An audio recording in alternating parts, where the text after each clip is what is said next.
Anak kong busy sa pag-work. Ayan, nagutom. Nak, anong kinain mo? Sandwich. Tinapay na may palaman habang nag-work siya. Ayan. Nakailang oras ka na dyan, anak? 8. Naka 8 hours na yung anak ko sa work. Ang sipag niya talaga. Ayan. Yung aking mga alaga. Hello, Doming! Ayun yung iba. Nasa lagayan sila. Nagpapahinga. So, ayan si Juliana. Uy, may nahulog na kutsara. May bisita ata tayo, anak. Uy, sinalo ni Boy Beglo. So, ayan. Update natin mga Lodi Loves. Busy yung anak ko.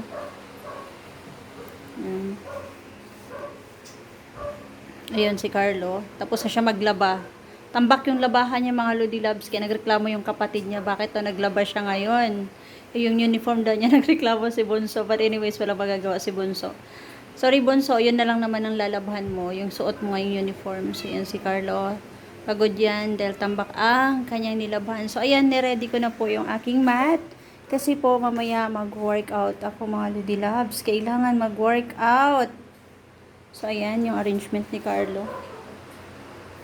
Ng upuan. Hindi nga lang naayos yung mga throw pillow kasi nga nag-ano kanina. Nigaan kanina. Nagpahinga siya gaw kasi tambak yung nilabhan niya. Naglinis din siya ng bahay kanina. Si Juliana naman habang ayun nag-work, multitasking, nanonood din siya ng mga video. Yan. Ano yung kinain mong tinapay, anak? Butter, cheese loaf. Ayan, butter cheese loaf yung bread niya. So, yung palaman, ano yung palaman mo?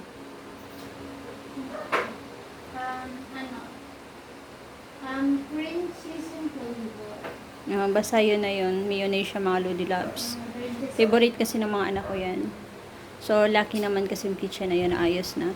Dati dyan sa kitchen, meron talaga akong basurahan dyan sa baba. Kaso tinutumba ng mga miming. So, ayan, ano na lang ako ng plastic na para di na maaabot.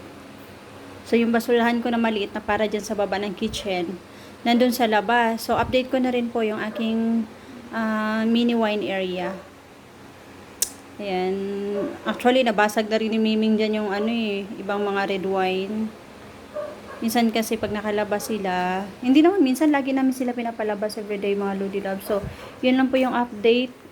So, ako naman, nakapagbihis na rin pang workout. Dito po ako may mag-workout mga Lodi Loves. Yan, kung napapansin nyo, ayan na, yung mat ko. Niready ko na yung mat ko dyan.